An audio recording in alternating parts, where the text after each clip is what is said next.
seorang psikiater dan sekaligus neurologi berkebangsaan Austria, menemukan sesuatu yang menakjubkan terhadap wudhu.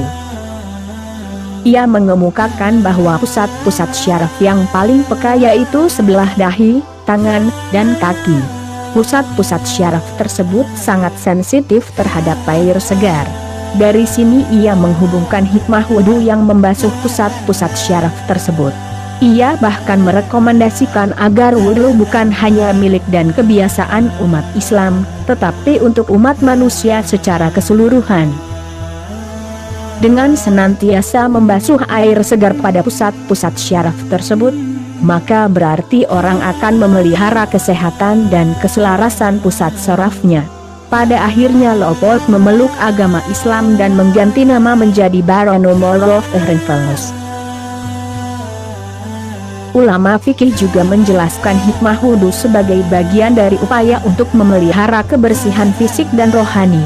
Daerah yang dibasuh dalam air wudhu, seperti tangan, daerah muka termasuk mulut, dan kaki memang paling banyak bersentuhan dengan benda-benda asing termasuk kotoran.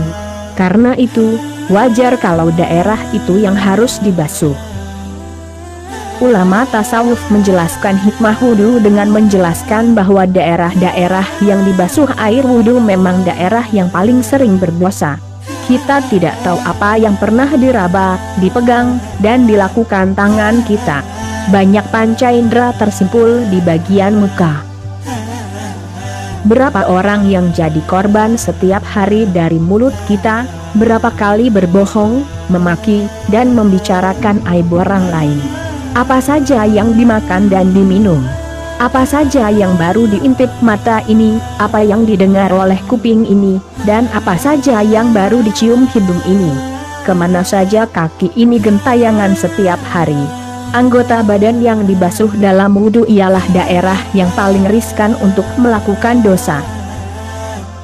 Organ tubuh yang menjadi anggota wudhu disebutkan dalam surah Al-Maidah adalah wajah, tangan sampai siku, dan kaki sampai mata kaki. Dalam hadis riwayat Muslim juga dijelaskan bahwa air wudhu mampu mengalirkan dosa-dosa yang pernah dilakukan oleh mata, penciuman, pendengaran, tangan, dan kakinya, sehingga yang bersangkutan bersih dari dosa.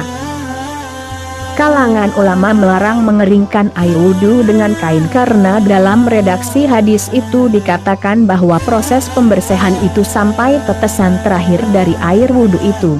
Wudhu dalam Islam masuk di dalam bab taharah atau penyucian rohani, seperti halnya tayamum, syak, dan mandi junub. Tidak disebutkan bab nadafah atau pembersihan secara fisik. Rasulullah selalu berusaha mempertahankan keabsahan wudhunya. Yang paling penting dari wudhu ialah kekuatan simboliknya, yakni memberikan rasa percaya diri sebagai orang yang bersih dan sewaktu-waktu dapat menjalankan ketaatannya kepada Tuhan, seperti mendirikan salat, menyentuh atau membaca mushaf Al-Quran.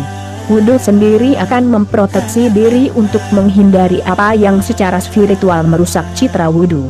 Dosa dan kemaksiatan berkontradiksi dengan wudhu.